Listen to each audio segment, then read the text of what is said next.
Hi hello ಎಲ್ರಿಗೂ ನಮಸ್ಕಾರ. ಎಲ್ರು ಹೇಗಿದ್ದೀರಾ? ಪ್ರೀತಿಯ ರೂಪಾ ಪ್ರಭಾಕರ್ ಕಡೆಯಿಂದ ಇವತ್ತಿನ ಈ ವಿಡಿಯೋಗೆ ನಿಮ್ಗೆಲ್ರಿಗೂ ಸ್ವಾಗತ ಸುಸ್ವಾಗತ. ಓಕೆ, ಇವತ್ತು ನಿಮಗ್ ಗೊತ್ತು ನನ್ನ ಫೇವ್ರೆಟ್ ಪ್ಲೇಸ್ ನಮ್ಮ ಅಡಿಗೆ ಮನೆಯಲ್ಲಿ ಇದೀನಿ. ಇದು ಇವತ್ತು ಏನಂತ ಹೇಳಿದ್ರೆ, ನಿಮಗೆ ನಾನು ಒಂದು ಕಮಿಟ್ಮೆಂಟ್ ಕೊಟ್ಟಿದ್ದೆ.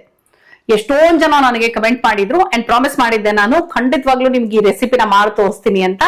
ಸೊ ಹಾಗಾಗಿ ಇವತ್ತು ನಾನು ಮಾಡ್ತಾ ಇರುವಂತಹ ರೆಸಿಪಿ ಕುರ್ಕುರೆ ಭೇಂಡಿ. ಬೆಂಡೆಕಾಯಿ ಕ್ರಿಸ್ಪಿಯಾಗಿ ಹೆಂಗ್ ಮಾಡೋದು, ನಮ್ಮ ಮನೆಯಲ್ಲಿ ಈ ಸ್ಟೈಲ್ ಅಲ್ಲೇ ನಾನು ಬೆಂಡೆಕಾಯಿ ಫ್ರೈನ ಮಾಡೋದು. ಸೊ ಅದನ್ನ ಇವತ್ತು ನಿಮಗೆ ಡೀಟೇಲ್ ಆಗಿ ತೋರಿಸ್ಕೊಡ್ತೀನಿ. ಜಸ್ಟ್ ಇನ್ ಕೇಸ್ ನೀವಿನ್ನೂ ನನ್ನ ಚಾನಲ್ ಸಬ್ಸ್ಕ್ರೈಬ್ ಮಾಡಿಲ್ಲ ಅಂದ್ರೆ ಸಬ್ಸ್ಕ್ರೈಬ್ ಮಾಡೋದನ್ನ ಮರಿಬೇಡಿ. ಬನ್ನಿ ಹಾಗಿದ್ರೆ ಕುರ್ಕುರೆ ಬೆಂಡೆಕಾಯಿಗೆ ಏನೇನ್ ಇಂಗ್ರೀಡಿಯೆಂಟ್ಸ್ ಬೇಕು ಅಂತ ನೋಡೋಣ. ತುಂಬಾ ಕಡಿಮೆ ಇಂಗ್ರೀಡಿಯೆಂಟ್ಸ್, ಬಟ್ ಸಖತ್ತಾಗಿರುವಂತಹ ಬೆಂಡಿ ಫ್ರೈ ಇದು. ಬನ್ನಿ ನೋಡಿ, ಬೆಂಡೆಕಾಯಿನ ನೀಟಾಗಿ ತೊಳೆದು ಒರೆಸಿ ಹೆಚ್ಚಿಟ್ಕೊಂಡಿದೀನಿ. ಇದೊಂದು 3/4 kg ಇದೆ. 3/4 kg ಬೆಂಡೆಕಾಯಿ ಸಣ್ಣಕ್ಕೆ ಹೆಚ್ಚಿಟ್ಕೋಬೇಕು ಆಯ್ತಾ, ಒಂದೇ ಸಮಕ್ಕಿದ್ರೆ ಒಳ್ಳೇದು. ಸೊ 3/4 kg ಬೆಂಡೆಕಾಯಿ, ಕಡಲೆ ಹಿಟ್ಟು, ಅಚ್ಕಾರದ ಪುಡಿ, ಉಪ್ಪು, ನಿಂಬೆ ಹಣ್ಣು, ಎಣ್ಣೆ. ಅದು ಕುಡಿಯೋದಕ್ಕೆ ಎಣ್ಣೆ. ಇಷ್ಟೇ ಬೇಕಾಗಿರೋದು. ಓಕೆನಾ? ಬೆಂಡೆಕಾಯಿ ಕುಡಿಯೋದಕ್ಕೆ ಎಣ್ಣೆ, ಹೌದು ಕರೆಕ್ಟ್. ಸೊ ಬೆಂಡೆಕಾಯಿ ಕುಡಿಯೋದಕ್ಕೆ, ಯಾಕಂದ್ರೆ ಇದಕ್ಕೆ ನಾರ್ಮಲ್ ಆಗಿ ನಾವು ಹಾಕೋ ಎಣ್ಣೆಗಿಂತ ಸ್ವಲ್ಪ ಜಾಸ್ತಿ ಹಾಕ್ತೀನಿ ನಾನು. ಸಾಮಾನ್ಯವಾಗಿ ಬೇರೆ ಟೈಮಲ್ಲೆಲ್ಲ ಎಣ್ಣೆ ನಾನು ಯಾವ್ದ್ರಲ್ಲಿ ಗೊತ್ತಾ ನೋಡಿ, ಇದ್ರಲ್ಲಿ ಯೂಸ್ ಮಾಡೋದು. ಸುಮ್ನೆ ಅಂತ ಸ್ಪ್ರೇ ಮಾಡ್ತೀನಿ ಅಷ್ಟೇ. ಬಟ್ ಇದಕ್ಕೆ ಬರೀ ಸ್ಪ್ರೇ ಮಾಡಿದ್ರೆ ಸಾಕಾಗಲ್ಲ, ಹಾಗಾಗಿ ಬಗ್ಸಕ್ಕೆ ಒಂದ್ ಸ್ವಲ್ಪ ಇದ್ರಲ್ಲಿ ಇಟ್ಕೊಂಡಿದ್ದೀನಿ. ಪ್ರಾಡಕ್ಟ್ಸ್ ಅನ್ನ ಬೇಕಾದ್ರೆ ನಾನು ಟ್ಯಾಗ್ ಮಾಡಿರ್ತೀನಿ, ನೀವು ಪರ್ಚೇಸ್ ಮಾಡೋದಕ್ಕೆ ಲಿಂಕ್ ಇರುತ್ತೆ, ನೀವು ಪರ್ಚೇಸ್ ಮಾಡಬಹುದು. Nice, correct. ಯಾಕಂದ್ರೆ ಎರಡು ಇದ್ರೆ ನಿಜವಾಗ್ಲೂ ಅನುಕೂಲ ಗೊತ್ತಾ ಮನೆಯಲ್ಲಿ. ಬೇಕು ಅನ್ನುವಾಗ ಟಕ್ ಅಂತ ಇದನ್ನ ಯೂಸ್ ಮಾಡಬಹುದು. ಆಯಿಲ್ ನೀಟಾಗಿ ಫ್ಲೋ ಆಗುತ್ತೆ, ಅದು ಸ್ಪ್ರೇ ಆಗುತ್ತೆ. ಕಡಿಮೆ ಎಣ್ಣೆ ಉಪಯೋಗಿಸಿದ್ರೆ ಒಳ್ಳೇದಲ್ವಾ. ಸೊ ಹಾಗಾಗಿ ಸ್ಪ್ರೇ. ನೀವು ಆಕ್ಚುಲಿ ನಾನ್ ಸ್ಟಿಕ್ ಅಲ್ಲಿ ಮಾಡಿದ್ರೆ ತುಂಬಾ ಎಣ್ಣೆ ಹಿಡಿಸಲ್ಲ. ಸೊ ಮಾಮೂಲಿಗಿಂತ 1 ಸ್ಪೂನ್ ಹೆಚ್ಚಿಗೆ ಅಂತ ಹೇಳಕ್ ಹೋಗ್ತಾ ಇದ್ದೀನಿ. ಅಂದ್ರೆ ಇದು ಡೀಪ್ ಫ್ರೈಡ್ ಕುರ್ಕುರೆ ಬೆಂಡಿ ಅಲ್ವಾ? ಇಲ್ಲ, ಖಂಡಿತವಾಗ್ಲೂ ಅಲ್ಲ. ಡೀಪ್ ಫ್ರೈ ಮಾಡ್ತಾ ಇಲ್ಲ, ಶಾಲೋ ಫ್ರೈ. ಆದ್ರೆ ಡೀಪ್ ಫ್ರೈ ಅಷ್ಟೇ ರುಚಿಯಾಗಿರುತ್ತೆ. ಸೊ ತಡ ಯಾಕೆ, ಶುರು ಮಾಡ್ಬಿಡೋಣ. ನೋಡಿ, ನಾನು ಬಾಣ್ಲೆಲೆ ರೆಡಿ ಮಾಡಿ ಇಟ್ಕೊಂಡ್ಬಿಟ್ಟಿದೀನಿ. ಇದೇ ಬಾಣ್ಲೆಲೆ ಈಗ ಸ್ಟವ್ ಮೇಲೆ ಇಡ್ತಾ ಇದೀನಿ. ನಿಮಗೆ ಈ ಲೈಟರ್ ಬಗ್ಗೆನೂ ಗೊತ್ತಿರಬಹುದು. ಈ ಲೈಟರ್ ಅಂತೂ ತುಂಬಾ ಕಡಿಮೆ ಬೆಲೆಗೆ ನಾನು ಪರ್ಚೇಸ್ ಮಾಡಿದ್ದು, ಬಟ್ ಸಖತ್ತಾಗಿದೆ. ತಗೊಂಡಾಗಿಂದ ರೀಚಾರ್ಜಬಲ್ ಲೈಟರ್ ಇದು.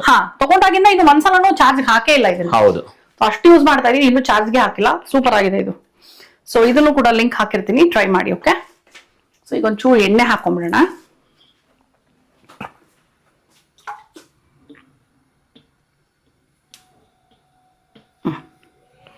ಸಾಕು. ಒಂದು ಸ್ಪೂನ್, 1/4 ಸ್ಪೂನ್ ಅಷ್ಟು ಹಾಕಿದೀನಿ ಈಗ. Okay, tea spoon, table spoon ಅಲ್ಲ, ಟೀ ಸ್ಪೂನ್. ಸ್ವಲ್ಪ ಎಣ್ಣೆ ಎಲ್ಲದಕ್ಕೂ ಕೋಟ್ ಆಗೋ ಹಾಗೆ ಮಿಕ್ಸ್ ಮಾಡ್ಕೊಂಡ್ಬಿಡೋಣ. ಎಲ್ಲ ಬೆಂಡೆಕಾಯಿಗೂ ಕೋಟ್ ಹಾಕ್ಬೇಕಲ್ವಾ.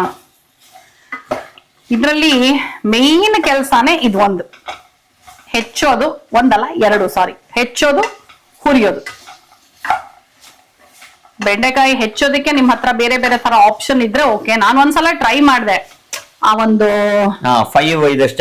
ಕಟರ್ ಬರುತ್ತಲ್ಲ, ಅದ್ರಲ್ಲಿ ಏನು ವರ್ಕ್ ಆಗ್ಲಿಲ್ಲ ರೀ. ನಾನು ತಗೊಂಡ್ ಬಂದೆ, ಬಟ್ ಏನು ವರ್ಕ್ ಆಗ್ಲಿಲ್ಲ ಅದು. ಸೊ ಹಾಗಾಗಿ ಅದು ಫ್ಲಾಪ್ ಆಯ್ತು. ನಿಮಗೆ ತೋರ್ಸೋದು ಏನು ಅವಶ್ಯಕತೆ ಇಲ್ಲ, ಯಾಕಂದ್ರೆ ಫ್ಲಾಪ್ ಅದು. ಸೊ ಹಾಗಾಗಿ ನಿಮ್ಮ ಮನೇಲಿ ಏನಾದ್ರು ಬೆಂಡೆಕಾಯಿ ಹೆಚ್ಚೋದಕ್ಕೆ ಬೇರೆ ಬೇರೆ ಏನಾದ್ರು ವಿಧಾನಗಳಿತ್ತು ಅಂದ್ರೆ ಲೈಕ್ ಎಕ್ವಿಪ್ಮೆಂಟ್ಸ್ ಸ್ಮಾಲ್ ಏನಾದ್ರು ಯೂಸ್ ಮಾಡೋದಿತ್ತು ಅಂದ್ರೆ ನನಗೆ ಕಮೆಂಟ್ ಮೂಲಕ ತಿಳಿಸ್ಕೊಡಿ ಆಯ್ತಾ. ನೆಕ್ಸ್ಟ್ ಟೈಮ್ ನಾನು ಟ್ರೈ ಮಾಡ್ತೀನಿ. ಈಗಂತೂ ಮ್ಯಾನ್ಯುಯಲಿ ನಾನೇ ನನ್ನ ಕೈಯಾರೆ ಹೆಚ್ಚಿರೋದು. ನಿಮ್ಮನೇಲಿ ಅಡಿಗೆಯವರಿದ್ದು ಹೆಚ್ಚಿಕೊಟ್ರೆ ಇನ್ನೂ ಈಸಿ ನಿಮ್ಗೆ. ಚೆನ್ನಾಗಿ ನಮ್ಮ ಮನೆಯಲ್ಲಿ ಅಡಿಗೆಯವ್ರು ಇಟ್ಕೊಳ್ಳೋದಿಕ್ಕೆ ನಮ್ಮ ಪ್ರಶಾಂತ್ ಅವ್ರಿಗೆ ಇಷ್ಟ ಆಗೋದಿಲ್ಲ. ಹೆಂಡತಿ ಕೈ ರುಚಿ ಇಷ್ಟ ಆಗುತ್ತೆ ಅವ್ರಿಗೆ. ನನಗೆ ಹೆಂಡತಿ ಕೈ ರುಚಿ, ಅವಳಿಗೆ ಗಂಡನ ಕೈ ರುಚಿ. ಬೆಂಡೆಕಾಯ್ದು ಲೋಳೆ ನೋಡಿ, ಈ ಅಂಟೆಲ್ಲ ಏನ್ ಕಾಣಿಸ್ತಾ ಇದೆ ನಿಮ್ಗೆ, ಇದು ಲೋಳೆ. ಸೊ ಇದು ಹೋಗೋ ತನಕ ಚೆನ್ನಾಗಿ ಹುರಿಬೇಕು. ಅಂದ್ರೆ ಇದು ಮೈಲ್ಡ್ ಫ್ಲೇಮ್ ಅಲ್ಲೇ ಇಟ್ಕೊಂಡಿರ್ಬೇಕಾ? Medium flame. ನಾನು ಸ್ವಲ್ಪ ಫಸ್ಟ್ ಹೈಯಲ್ಲಿ ಇಟ್ಟಿರ್ತೀನಿ, ಆಮೇಲೆ ಮೀಡಿಯಂ ಆಗಿ ಬರ್ತೀನಿ. ನೋಡಿ ಲೋಳೆ, ಜೇಡ್ರ ಬಲೆ ತರ ಬೆಂಡೆಕಾಯಿ ಬಲೆ ಬೀಸ್ತಾ ಇದೆ ನೋಡಿ ಇಲ್ಲಿ. ಇನ್ಫ್ಯಾಕ್ಟ್ ಡಯಾಬಿಟೀಸ್ ಇರೋರಿಗೆ ಬೆಂಡೆಕಾಯಿನ ಸ್ಲಿಟ್ ಮಾಡಿ ಓವರ್ ನೈಟ್ ಸೋಕ್ ಮಾಡಿಬಿಟ್ಟು ಬೆಳಗ್ಗೆ ಎದ್ದು ಆ ನೀರನ್ನ ವಿತ್ ಲೋಳೆ ಆ ಅಂಟು ಸಮೇತ ಕುಡಿಯೋದ್ರಿಂದ ತುಂಬಾ ಒಳ್ಳೇದು ಅಂತ ಹೇಳ್ತಾರೆ. ಕಿಡ್ನಿ ಸ್ಟೋನ್ಗೂ ಅದು ಒಳ್ಳೇದು ಅಂತ ಕೇಳಿದೀನಿ ನಾನು. ಕಿಡ್ನಿ ಸ್ಟೋನ್ ಅನ್ನ ಜಾರಿಸುತ್ತೆ ಅಂತಾರೆ. ಐ ಡೋಂಟ್ ನೋ, ಇದು ಅಂತೆಕಂತಾನೆ, ಬಟ್ ನನಗೆ ಗೊತ್ತಿರೋ ವಿಷಯನ ನಿಮ್ಮ ಹತ್ರ ಶೇರ್ ಮಾಡ್ತಾ ಇದೀನಿ. ಡಯಾಬಿಟಿಸ್ ಅವ್ರಿಗೆ ಮತ್ತೆ ಕಿಡ್ನಿ ಸ್ಟೋನ್ ಇರೋರಿಗೆ ಇದು ಒಳ್ಳೇದು ಅಂತಾರೆ, ಆ ಲೋಳೆ. ಸೊ ಆದ್ರೆ ಹಸಿ ಬೆಂಡೆಕಾಯಿ ಇರೋದು. ನೋಡಿ, ಇದೇನಂದ್ರೆ ಕಂಟಿನ್ಯೂಸ್ ಜಾಸ್ತಿ ಬಿಡಬಾರ್ದು, ಹುರಿತಾನೆ ಇರಬೇಕು. ನೋಡಿ ಎಷ್ಟು ಜಾಸ್ತಿ ಆಗ್ತಾ ಇದೆ ಅಂಟು. ಸೊ ಹಿಂಗೆ ನೀವೇ ನೋಡ್ತಾ ಇರ್ತೀರ. ಇವಾಗ ಎಷ್ಟು ಬೆಂಡೆಕಾಯಿ ತಗೊಂಡಿದ್ದೀನಲ್ವಾ, ಹುರಿತಾ ಹುರಿತಾ ಎಷ್ಟಾಗತ್ತೆ ನೋಡಿ. ಎಷ್ಟೋ ಜನ ಬೆಂಡೆಕಾಯಿ ಹುರ್ಕೊಳ್ಳುವಾಗ ಸ್ವಲ್ಪ ಮೊಸರು ಒಂಚೂರು ಅರಿಶಿನ ಹಾಕ್ತಾರೆ. ನಾನು ಫಸ್ಟ್ ಮಾಡ್ತಿದ್ದೆ, ಅಂದ್ರೆ ಲೋಳೆ ಅದು ಬೇಗ ಹೋಗುತ್ತೆ ಅಂತ. ಇನ್ಫ್ಯಾಕ್ಟ್ ನನಗೇನು ಡಿಫ್ರೆನ್ಸ್ ಅನ್ನಿಸ್ಲಿಲ್ಲ ಅದು. ಬಟ್ ಅವಾಗ ಮೆತ್ತಗಾಗಿ ಹೋಗಲ್ವಾ ಅದು ಬೆಂಡೆಕಾಯಿ ಟೆಕ್ಸ್ಚರ್? ಇಲ್ಲ, ಸ್ವಲ್ಪ ಮೊಸರು, ಸ್ವಲ್ಪ ಮೊಸರು ಅರಿಶಿನ. ಬಟ್ ನನಗೇನು ಅದು ಲೋಳೆನಲ್ಲಿ ಏನು ವ್ಯತ್ಯಾಸ ಆಗ್ಲಿಲ್ಲ. ಸೊ ಹಾಗಾಗಿ ನಾನು ಮಾಮೂಲಾಗೆ ಹುರಿತೀನಿ. ಸೊ ಬೇರೆ ಇನ್ನೇನಾದ್ರೂ ಲೋಳೆ ತೆಗಿಯೋಕೆ ಟ್ರಿಕ್ಸ್ ಅಥವಾ ಬೇಗ ಹುರ್ಕೊಳಕ್ ಟ್ರಿಕ್ಸ್ ಇದ್ರೆ ನನಗೆ ಕಮೆಂಟ್ ಮೂಲಕ ಶೇರ್ ಮಾಡಿ, ಆಯ್ತಾ? ನಾನು ಕುರ್ಕುರೆ ಬೆಂಡಿ ಅಂದ್ರೆ ಕುರ್ಕುರೆ ತಗೊಂಡು ಬೆಂಡೆಕಾಯಿ ತಗೊಂಡು ಅದನ್ನ ಪೌಡ್ರ್ ಮಾಡಿ ಕುರ್ಕುರೆ ಮಿಕ್ಸ್ಚರ್ನ ಬೆಂಡೆಕಾಯಿಗೆ ಹಾಕ್ತೀಯಾ ಅಂತ ಅನ್ಕೊಂಡಿದ್ದೆ. ಬಟ್ ಇಂಗ್ರೀಡಿಯೆಂಟ್ಸ್ ನೋಡಿದ್ಮೇಲೆ ಕುರ್ಕುರೆ ಕಾಣಿಸ್ಲೇ ಇಲ್ಲ. ನಿಜ ಹೇಳಿ, ಸುಳ್ಳು ಸುಳ್ಳು ಬಿಡ್ತಾ ಇದಾರೆ ಹಿಂದೆ ಇಲ್ಲ. ಕುರ್ಕುರೆ ಅಂದ್ರೆ ಕುರ್ಕುರೆ ತಗೊಂಡ್ ಮಾಡ್ತೀನಿ ಅನ್ಕೊಂಡ್ಬಿಟ್ರತ್ತೆ, ಬರೀ ಸುಳ್ಳು ಸುಳ್ಳು. ಇದು ನೀನೇನ್ ಹೇಳ್ಬೇಕು ಗೊತ್ತಾ, ಕುರ್ಕುರೆ ಇಲ್ದೆ ಕುರ್ಕುರೆ ಬೆಂಡಿ ಅಂತ. ಆಯ್ತು, ನೀವ್ ಮಾಡ್ತಿರಲ್ಲ ನೆಕ್ಸ್ಟ್ ಟೈಮ್ ರೆಸಿಪಿ, ಅದಕ್ಕೆ ಹಂಗ ಮಾಡೋಣ. ಓಕೆ ಓಕೆ, ಇದು ಆಗೋ ತನಕ ನಾನ್ ವೆಯ್ಟ್ ಮಾಡ್ತೀನಿ, ನೀವೇನ್ ವೆಯ್ಟ್ ಮಾಡ್ಬೇಡಿ. ಇಲ್ಲಿಗೆ ಇವಾಗ ಪ್ರಶಾಂತ್ ಅವ್ರಿಗೆ ಶಾರ್ಟ್ ಕಟ್ ಮಾಡಕ್ ಹೇಳಿ, ನೋಡಿ ನಿಮಗ್ ಲೋಳೆನೇ ತೋರಿಸ್ತಾ ಇದೀನಿ ಇನ್ನು. ಆಮೇಲೆ ನೆಕ್ಸ್ಟ್ ಸ್ಟೇಜ್ ಆಫ್ ಬೆಂಡೆಕಾಯಿನ ತೋರಿಸ್ತೀನಿ. ಹುರಿಬೇಕು ಕಂಟಿನ್ಯೂಸ್ ಆಗಿ. ಒಂದು ಈ ಬೆಂಡೆಕಾಯಿ ಕ್ವಾಂಟಿಟಿ ತಗೊಳ್ಳೋದ್ರ ಮೇಲೆ ಹೋಗುತ್ತೆ, ಬಟ್ ಒಂದು 10 ನಿಮಿಷ ಅಂತೂ ಆಗತ್ತೆ ಹುರ್ಕೊಳಕ್ಕೆ ಮಿನಿಮಮ್. ನೋಡಿ ಹುರಿತಾ ಹುರಿತಾ ಈಗ ಲೋಳೆ ಎಷ್ಟು ಕಡಿಮೆ ಆಗಿದೆ ಅಂತ ನೋಡಿ. ಸ್ವಲ್ಪ ಸ್ವಲ್ಪ ಮಾತ್ರ ಇದೆ ಇವಾಗ, ಇನ್ನೂ ಹುರಿಬೇಕು. ಇದು ಇನ್ನೂ ಆಗಿಲ್ಲ, ಇನ್ನೂ ಹುರಿಬೇಕು. ಜಸ್ಟ್ ನಿಮಗೆ ಸ್ಟೇಜಸ್ ಆಫ್ ಬೆಂಡಿ ಫ್ರೈನ ತೋರಿಸ್ತಾ ಇದ್ದೀನಿ. ಬೆಂಡೆಕಾಯಿ ಫ್ರೈ ಆಗ್ತಾ ಆಗ್ತಾನೆ ಜೊತೆನೆಲ್ಲ ಅನ್ನಕ್ಕೆ ಇಟ್ಕೊಂಡ್ಬಿಟ್ಟಿದ್ದೀನಿ ನಾನು ಇವತ್ತು. ಸೊ ಸೊಪ್ಪಿನ ಹುಳಿ ರೆಡಿ ಇದೆ. ಆ್ಯಂಡ್ ಪಾಲಕ್ ಸೊಪ್ಪು, ಪಾಲಕ್ಕು ಟೊಮೆಟೊ ಈರುಳ್ಳಿ ಹಾಕಿ ಹುಳಿ ಮಾಡಿದ್ದೀನಿ. ಆ್ಯಂಡ್ ಅನ್ನಕ್ಕೆ ಇಟ್ಕೊಂಡಿದ್ದೀನಿ ಭೇಂಡಿ ಫ್ರೈ. ಇನ್ನೂ ಆಗ್ಬೇಕಿದು, ಚೆನ್ನಾಗಿ ಹುರಿಯೋಣ. ಈಗ ನೋಡಿ ಈ ಸ್ಟೇಜಲ್ಲಿ ಕಡಿಮೆ ಮಾಡ್ತೀನಿ. ಇಷ್ಟ ಆಗಿದೆಯಲ್ಲ, ಇಷ್ಟ ಆದ್ಮೇಲೆ ಇವಾಗ ಮೀಡಿಯಂ ಅಲ್ಲಿ ಇಟ್ಕೊಂಡು ಹುರಿಬೇಕಾಗುತ್ತೆ ನೆಕ್ಸ್ಟ್. ನೀನ್ ಹೇಳ್ದಂಗೆ ಇದೇ ಮೇನ್ ಪ್ರೊಸೀಜರ್. ಹೌದು, ಹೆಚ್ಚೋದು ಹುರಿಯೋದು ಮೇನ್, ಅಷ್ಟೇ ಕೆಲಸ ಆಕ್ಚುಲ್ ಆಗಿ. ಹುರಿಯೋದಕ್ಕೆ ನೋ ಶಾರ್ಟ್ ಕಟ್. ಬೇಕು ಅಂದ್ರೆ ನೀವು ಏರ್ ಫ್ರೈಯರ್ ಹಾಕಿ ಟ್ರೈ ಮಾಡ್ಬೋದು, ಬಟ್ ನನ್ನ ಪ್ರಕಾರ ಕೇಳೋದಾಯ್ತು ಅಂದ್ರೆ ಇದು ಒಂದೇ best. So no shortcuts. Air fryer try ಮಾಡ್ಬೋದು ಆಕ್ಚುಲಿ. ಮಾಡ್ಬೋದು. ಟೆಕ್ಸ್ಚರ್ ಸ್ವಲ್ಪ ಚೇಂಜ್ ಆಗುತ್ತೆ. ಟೆಕ್ಸ್ಚರು ಈ ತರನೇ ಉಳ್ಕೊಳ್ಳಲ್ಲ, ಒಂಚೂರು ಮೆತ್ತಗಾಗತ್ತೆ ಅದು. ಸ್ವಲ್ಪ ಬಾಡ್ದು ಅಂದ್ರೆ ಶ್ರಿಂಕ್ ಆಗುತ್ತಲ್ಲ ತುಂಬಾ, ಸೊ ಒಂದ್ ಸ್ವಲ್ಪ ಮೆತ್ತಗಾಗತ್ತೆ. ಬಿಕಾಸ್ ನಾನು ಬೆಂಡೆಕಾಯಿ ಟ್ರೈ ಮಾಡಿಲ್ಲ, ಹಾಗಲಕಾಯಿ ಮತ್ತೆ ಬ್ರಾಕೊಲಿ ಎಲ್ಲ ಟ್ರೈ ಮಾಡಿದೀನಿ. ಬ್ರಾಕೊಲಿ ಸಖತ್ತಾಗಿರುತ್ತೆ, ಹಾಗಲಕಾಯಿ ಒಂಚೂರು ಶ್ರಿಂಕ್ ಆಗುತ್ತೆ. ಸೊ ಮೇ ಬಿ ಬೆಂಡೆಕಾಯಿನೂ ಶ್ರಿಂಕ್ ಆಗುತ್ತೆ ಅನ್ಕೊಂಡಿದ್ದೀನಿ. ಸ್ವಲ್ಪ ನೀರಿನ ಅಂಶ ಇರೋವಂಥದ್ದು ಕರೆಕ್ಟ್ ಶ್ರಿಂಕ್ ಆಗುತ್ತೆ ಅಂತ ನೋಡಿ. ಈಗ ಕಂಪ್ಲೀಟ್ ಆಗಿ ಲೋಳೆ ಹೋಗಿ ಬೆಂಡೆಕಾಯಿ ಚೆನ್ನಾಗಿ ಫ್ರೈ ಆಗಿದೆ. ಹಾಕ್ಸದ್ ನಾನೇ ಸಾರಿ. ನೋಡಿ ಬೆಂಡೆಕಾಯಿ ಚೆನ್ನಾಗಿ ಫ್ರೈ ಆಗಿದೆ. ನಿಮಗಲ್ಲಿ ನೋಡಕ್ ಅನ್ನಿಸ್ತಿರ್ಬೋದು, ಏನಪ್ಪಾ ಇದು ಕಪ್ ಆಗ್ಬಿಟ್ಟಿದೆ, ಸೀದೋಗ್ಬಿಟ್ಟಿದೆ ಅಂತ. ಖಂಡಿತವಾಗ್ಲೂ ಸೀದೋಗಿಲ್ಲ. ಇಷ್ಟ ಆದ್ರೆ ಬೆಂಡೆಕಾಯಿ ಸಕ್ಕದಾಗಿರುತ್ತೆ. ಸೀದೋಗಿಲ್ಲ ಇದು. ಇನ್ನೊಂದ್ಸಲ ಹತ್ರ ಬಂದು ನೋಡ್ಕೊಳ್ಳಿ. ಈ ತರ ಆಗ್ಬೇಕು ಬೆಂಡೆಕಾಯಿ. ಸೈಜ್ ನೋಡಿ ಎಷ್ಟು ಶ್ರಿಂಕ್ ಆಗಿದೆ ನೋಡಿ.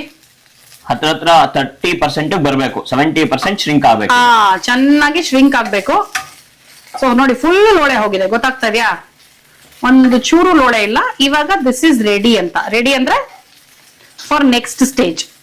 ಫ್ರೈ ಆಗಿರೋದಾಯ್ತು ಅಂತ. ಸೊ ಈಗ ಒಂದೊಂದೇ ಇಂಗ್ರೀಡಿಯೆಂಟ್ ಹಾಕೊಳ್ತಾ ಹೋಗ್ಬಿಡೋಣ. ಫಸ್ಟ್ ಉಪ್ಪು ಫುಲ್ ಕಡಿಮೆ ಮಾಡ್ಕೊಂಡಿದ್ದೀನಿ ನಾನು, ಎಸ್ಪೆಷಲಿ ಅಚ್ಕಾರದ ಪುಡಿ ಹಾಕೋದ್ರಿಂದ. ಟೋಟಲ್ ಸಿಮ್ ಅಲ್ಲಿ ಇರಬೇಕು. ನೀವು ಅಚ್ಕಾರದ ಪುಡಿ ಹಾಕುವಾಗ ಏನಾದ್ರು ಹೈಯಲ್ಲಿ ಇಟ್ಕೊಂಡು ಹಾಕ್ಬಿಟ್ರೆ ಕೆಮ್ಮು ಅಕ್ಷಿ ಹೊಡೆದು ಸುಸ್ತಾಗ್ಬಿಡ್ಬೇಕು. ಓಕೆ, ನಮ್ದು ಪಕ್ಕದಲ್ಲಿ ಇಲ್ಲ, ಅದನ್ನು ಆಗೋಗ್ತದೆ. ಆ ಕೆಂಪು ಬರ್ಲಿ ಅಂತ ಕಾಯ್ತಾ ಇದೀನಿ. ಸಾಫ್ಟ್ ಒಂಚೂರು ಮೀರಿದ ತಕ್ಷಣ ಆಫ್ ಮಾಡ್ಬೋದು. ಈ ಕಡೆ ಉಪ್ಪು ಹಾಕೊಳ್ತಿದ್ದೀನಿ ನೋಡಿ. ಉಪ್ಪು, ಯಾಕಂದ್ರೆ ನಾವು ತಗೊಳ್ಳೋದು ಫಸ್ಟ್ ತೆಗೆದಿಟ್ಕೊಳ್ಳೋದು ಒಂಥರ, ಶ್ರಿಂಕ್ ಆದ್ಮೇಲೆ ಎಷ್ಟಾಗತ್ತೆ ನೋಡ್ಕೊಂಡು ಅದಕ್ಕೆ ಉಪ್ಪು ಸೇರಿಸ್ಕೊಳ್ಳಿ. ಬಹುಶಃ ಇಷ್ಟು ಹಿಡಿಸ್ಬೋದು, ಬಟ್ ಇರ್ಲಿ ಸ್ವಲ್ಪ ಕಡಿಮೆ ಆದ್ರೂ ಪರವಾಗಿಲ್ಲ ಅಂತ ಇದು ಉಪ್ಪು ಸಾಫ್ಟ್ ಹಾಕಿದೀನಿ. ಬಂತು, ಆಫ್ ಮಾಡ್ಬೋದಾ? ಅದು ಆಫ್ ಮಾಡಿ. ಓಕೆ, ಉಪ್ಪು ಹಾಕಿದಾಗಿದೆ. ಈಗ ಅಚ್ಚ ಖಾರದ ಪುಡಿ, ಓಕೆ, ಅಚ್ಚ ಖಾರದ ಪುಡಿನ ಹಾಕ್ತಾ ಇದೀನಿ. ಎಲ್ಲಾವುದು ಇದು ಶ್ರಿಂಕ್ ಆದ್ಮೇಲೆ ಹಾಕೊಳ್ಬೇಕು. ಹೌದು. ನೆಕ್ಸ್ಟ್ ಕಡಲೆ ಹಿಟ್ಟು.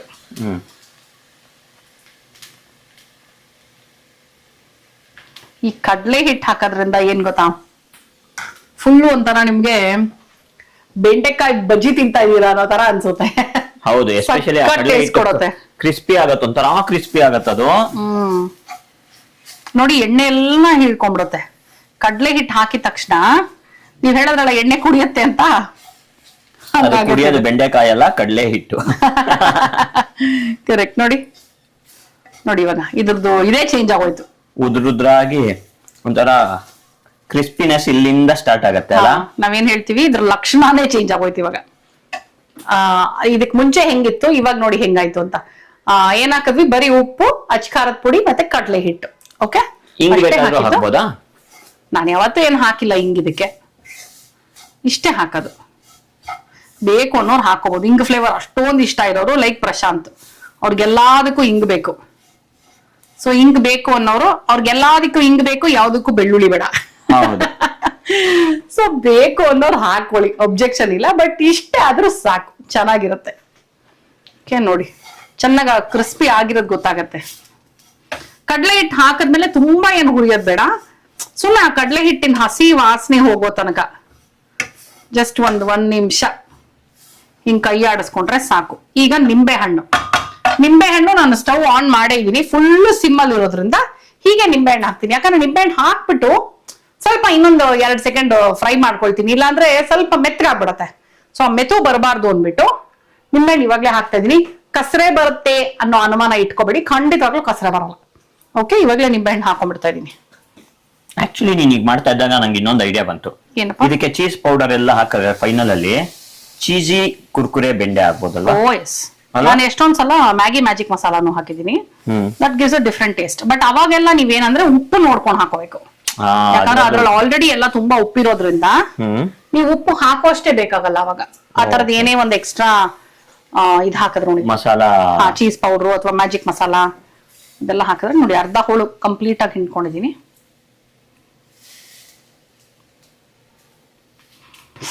ಈ ನಿಂಬೆ ಹಣ್ಣು ಮಧ್ಯ ಸಿಗ್ತಾ ಇರ್ಬೇಕು, ಅವಾಗ ಸಕ್ಕತ್ತಾಗಿ ಇದೆಲ್ಲ ಪಲ್ಪ್ ತರ ಸಿಗ್ಬೇಕದು. ಹೌದು. ನೋಡಿ ನಿಂಬೆ ಹಣ್ಣು ಹಾಕಿ ಸುಮ್ನೆ ಒಂದು ಇನ್ನೊಂದು 2 ಮಿನಿಟ್ಸ್ ಫ್ರೈ ಮಾಡ್ಕೊಂಡ್ಬಿಟ್ರೆ, 2 ಮಿನಿಟ್ಸು ಇಲ್ಲ, ಫ್ಯೂ ಸೆಕೆಂಡ್ಸ್ ಅಷ್ಟೇ. ಹೌದಾ? ಅವಾಗ ಅದು ಮೆತ್ತಗಾಗಲ್ಲ, ಸ್ವಲ್ಪ ಕುರ್ಕುರೆ ಹಂಗೆ ಇರುತ್ತೆ. ಕುರ್ಕುರೆ ತರ ಬರ್ಬೇಕು ಅಂದ್ರೆ ಅದು ಡ್ರೈ ಆಗೋದು ಕಾಣಿಸ್ಬೇಕು. ಸ್ವಲ್ಪ ವೆಟ್ ಇರತ್ತಲ್ಲ ಆ ನಿಂಬೆ ಹಣ್ಣು, ಅದು ಒಂದು 2 ಮಿನಿಟ್ಸ್ ಬಿಡ್ತು ಅಂದ್ರೆ ಡ್ರೈ ಆಗತ್ತೆ. ಇದಕ್ಕೆ ನಾವು ಲಿಡ್ ಮುಚ್ಚಬಾರ್ದು. ಇದು ನನ್ನ ಹೊಸದು ಅನಿಸಿಕೆ. ಹೊಸ ಅನಿಸಿಕೆ ಅಲ್ಲ, ಯಾಕೆಂದ್ರೆ ಲಿಡ್ ಮುಚ್ಚಿತು ಅಂದ್ರೆ ಮತ್ತೆ ಅದು ಸ್ಟೀಮ್ ಆಗಿ ಆ ಬೆಂಡಿ ಸ್ವಲ್ಪ ಕ್ರಿಸ್ಪಿ ಆಗಿರೋದು ಏನಾಗತ್ತೆ, ಅದು ಮೆತ್ತಗಾಗೋಗತ್ತೆ. ಕರೆಕ್ಟ್. ಸೊ ಹಾಗಾಗಿ ಲಿಡ್ ಮುಚ್ಚದೆ ಮಾಡುವಂತದ್ದು, ಓಪನ್ ಪ್ಯಾನ್ ಅಲ್ಲಿ ಮಾಡುವಂತ ಫ್ರೈ ಇದು. ಕರೆಕ್ಟ್. ನಿಮ್ಮ ಅನಿಸಿಕೆ ಏನಲ್ಲ, ಅದು ಫ್ಯಾಕ್ಟ್, ಅದು ಸೈನ್ಸ್ ಆಕ್ಚುಲಿ. ಹೌದಾ? ಯಾಕಂದ್ರೆ ಮುಚ್ಚಿದ ತಕ್ಷಣ ಸ್ಟೀಮ್ ಆಗುತ್ತೆ ಅನ್ನೋದು. ಸೊ ನೋಡಿ ಆಯ್ತು, ಆಫ್ ಮಾಡ್ಕೋಬಹುದು ಅನ್ಸುತ್ತೆ ಇವಾಗ ನಾವು. Okay, of ಮಾಡ್ಕೋಣ. ಎಷ್ಟಿದ್ ಬೆಂಡೆಕಾಯಿ ಎಷ್ಟಾಯ್ತು ನೋಡಪ್ಪ. ಮುಕ್ಕಾಲ್ ಭಾಗ ಬಾಣ್ಲೆಯಲ್ಲಿ ಇದ್ದಿದ್ದು ಕಾಲ್ ಭಾಗಕ್ಕೆ ಬಂದ್ ಕೂತಿದೆ. ಇದು ಯಾರು ಎಷ್ಟು ಚೆನ್ನಾಗಿ ಹುರಿತಾರೋ ಅವ್ರ ಮೇಲೆ ಡಿಪೆಂಡ್. ಓಕೆ, ಕೈ ಗಟ್ಟಿ ಇರ್ಬೇಕು, ಶಕ್ತಿಶಾಲಿ. ಎನಿವೇಸ್, ನಮ್ಮ ಕುರ್ಕುರೆ ಬೆಂಡೆಕಾಯಿ ರೆಡಿ ಆಗ್ಬಿಟ್ಟಿದೆ. ಟೇಸ್ಟ್ ಮಾಡೋದಷ್ಟೇ ಬಾಕಿ. ಒಂದು ಚಿಕ್ಕ ಬೌಲ್ಗೆ ಹಾಕೋಣ, ಟೇಸ್ಟ್ ಮಾಡೋಣ. ಓಕೆ, ಮಾತಿಗೆ ತಪ್ಪದ ಮಗಳು ನನಗೆ ನಾನು ಟೈಟಲ್ ಕೊಟ್ಕೊಂಡ್ಬಿಡ್ತಾ ಇದ್ದೀನಿ. ಆಸ್ ಪ್ರಾಮಿಸ್ಡ್ ಕುರ್ಕುರೆ ಬೆಂಡೆಕಾಯಿ ಮಾಡಿ ತೋರಿಸಿದ್ದೀನಿ ಇವತ್ತು. ಪ್ಲೀಸ್ ರೆಸಿಪಿ ವಿಡಿಯೋನ ಸ್ಕಿಪ್ ಮಾಡದೆ ನೋಡಿ, ಅವಾಗಲೇ ನಿಮಗೆ ಕಂಪ್ಲೀಟ್ ಮೈನ್ಯೂಟ್ ಡೀಟೇಲ್ಸ್ ಕೂಡ ಸಿಗೋದು. ಸೊ ಇದೇ ತರ ನೀವು ಅವಾಗ ಮನೇಲಿ ಮಾಡ್ಕೋಬಹುದು. ಈಗ ಫಸ್ಟ್ ರುಚಿ ನೋಡ್ಬಿಡೋಣ. ಬಿಸಿ ಹೋಗಿ ಆಡ್ತಿದೆ ಇನ್ನು.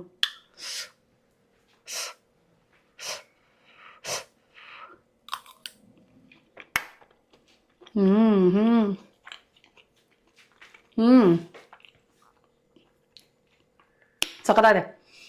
ಒಂದಿಷ್ಟು ಉಪ್ಪು ಜಾಸ್ತಿ ಆಯಿತು ಅನ್ಸುತ್ತೆ ನನಗೆ, ಒಂದು ಚಿಟಿಕೆ ಇರಿ ಇನ್ನೊಂದ್ಸಲ ನೋಡಿ, ಯಾಕಂದ್ರೆ ಕೆಲವು ಸಲ ಮಿಕ್ಸ್ ಆಗಿರಲ್ಲ ಕರೆಕ್ಟಾಗಿ.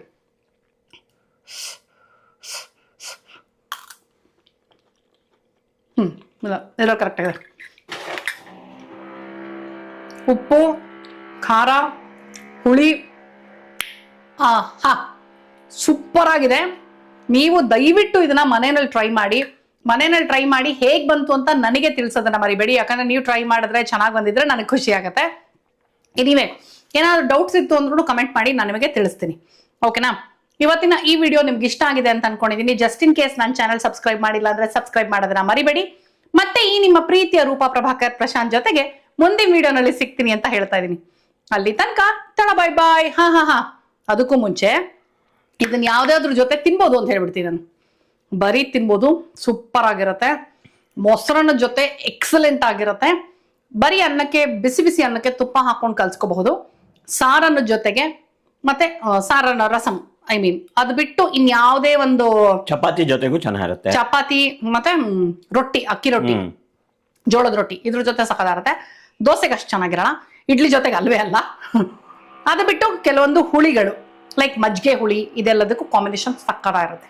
ಓಕೆ, ಸಾಕಷ್ಟು ಹೇಳಿದೀನಿ ಅನ್ಸುತ್ತೆ. ನೀವು ಟ್ರೈ ಮಾಡ್ಬಿಟ್ಟು ನೀವು ಯಾವ್ದ್ರ ಜೊತೆ ತಿಂದ್ರಿ, ಹೇಗ್ ತಿಂದ್ರಿ ಅನ್ನೋದನ್ನು ಹೇಳಿ. ಸರಿ, ಸಿಗ್ಲಾ? ಇದು ಯಾರ್ಯಾರು ತಿನ್ಬೋದು ಅಂತಾನು ಹೇಳಿ. ಎಲ್ಲರೂ ಚಿಕ್ಕ ಮಗು ವಯಸ್ಸೆಲ್ಲ ನನಗೆ ಗೊತ್ತಿಲ್ಲ, ಅಲ್ಲಿಂದ ದೊಡ್ಡವ್ರ ತನಕ ಆರಾಮಾಗಿ ತಿನ್ಬೋದು. ಯಾರಿಗೆ ಇಷ್ಟ ಇಲ್ಲ ಅಂತಾರೋ ಅವರು ತಿನ್ಬೋದು ಇದನ್ನ. ಅದು ಪ್ರಶಾಂತ್ಗೆ ಅನ್ವಯ ಆಗುತ್ತೆ. ಪ್ರಶಾಂತ್ ಬೆಂಡೆಕಾಯಿ ತಿಂತಾ ಇರ್ಲಿಲ್ಲ, ಈ ತರ ಮಾಡಕ್ ಸ್ಟಾರ್ಟ್ ಮಾಡಿದ್ಮೇಲೆ ಬೆಂಡೆಕಾಯಿ ತಿಂತಿದ್ದಾರೆ. ಕರೆಕ್ಟ್. ಸೊ ಬೆಂಡೆಕಾಯಿ ಇಷ್ಟ ಇಲ್ದಿರೋ ಕೂಡ ಇದನ್ನ ಮಾಡ್ಕೊಂಡು ಒಂದ್ಸಲ ತಿನ್ಬೋದು. ಆಮೇಲೆ ನಿಮ್ಗೆ ಇಷ್ಟ ಆಗುತ್ತಾ ಇಲ್ವಾ ಹೇಳಿ. ಓಕೆನಾ? ಸಿಗ್ಲಾ ಮತ್ತೆ? ಇವಾಗ ಎಂಟು ಮಾಡ್ಬಿಡ್ಲಾ ಫೈನಲಿ? ತಡ, bye bye, love you all.